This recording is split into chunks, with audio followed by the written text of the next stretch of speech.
So today we've reached the end of the Sermon on the Mount. It has come to a conclusion. We heard that right at the end. He'd finished what he wanted to say and he made a deep impression. So for the last couple of weeks, it's been the Sermon on the Mount. Jesus has been teaching us the new law, the law of the Christians, how Christians are to behave.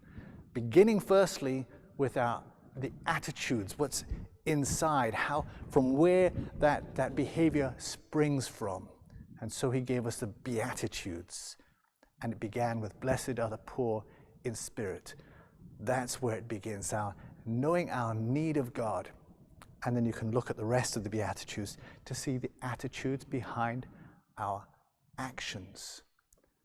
Jesus begins by teaching the people about the fact that they are to be, you are to be, we are to be salt and light. We're supposed to be people who preserve and who season, give flavor to life through our words and actions.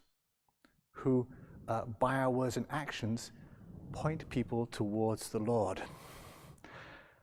That's kind of preparing ourselves for the actual, how do we do it?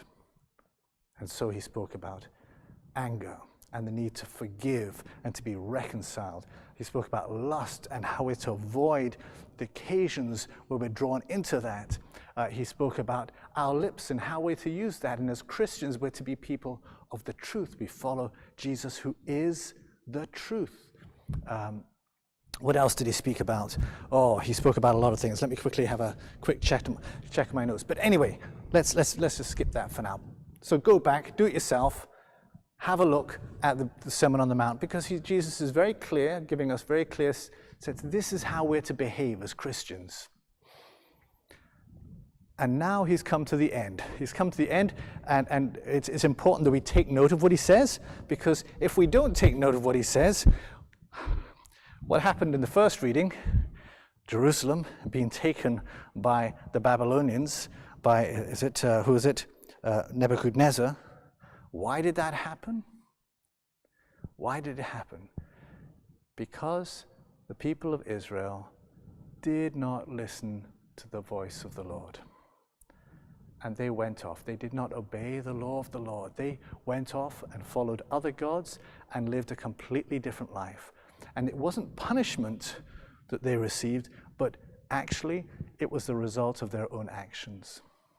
It's a bit like, how many of you have done this by accident? Maybe not a lot of you. You know when you rent a car and you go to put petrol in and you forget what type of petrol you should be putting in the car, and instead of putting unleaded, you put diesel, or instead of putting diesel, you put unleaded, and the car doesn't work? You know, a diesel car is made for diesel and vice versa with unleaded. And if we follow the instructions that the makers gave us, then we'll be able to use these things we'll be able to enjoy them to the fullest. And each item, we have somebody here behind the camera. You know, there are particular ways to use a camera. He could misuse it and the thing could end up being destroyed, or you'll get a bad picture, you know. But then if he follows the instructions, what you experience is something beautiful. Hopefully, when it's not looking at me, of course. But anyway, so we have been created. The one who's giving us this new law as Christians is Jesus, God made man. He's come to teach us how to live life and live it in its fullness. And so he ends by saying, listen to what I teach you. Put it into action, because it's for your own good. If you don't listen to what I'm saying, you'll be putting diesel into unleaded and it won't work. Your engine will die. Your life will fall apart, literally. You're undermining your own life. And we might profess to be Christians, as the scribes and the Pharisees lived their lives as Jews very exteriorly in a hypocritical manner for all the world to see them act outwardly, but they were empty inside. And Jesus does not want us to live like that. We're to have attitude and live out of that attitude a life of faith, so that we aren't like those who say, Lord, Lord, I did all these things in your church. I served here. I did that. I worked miracles in your name. And yet, even though I did these things, I did not live his law or live out of the attitudes of the Beatitudes. So Jesus has laid it all before us.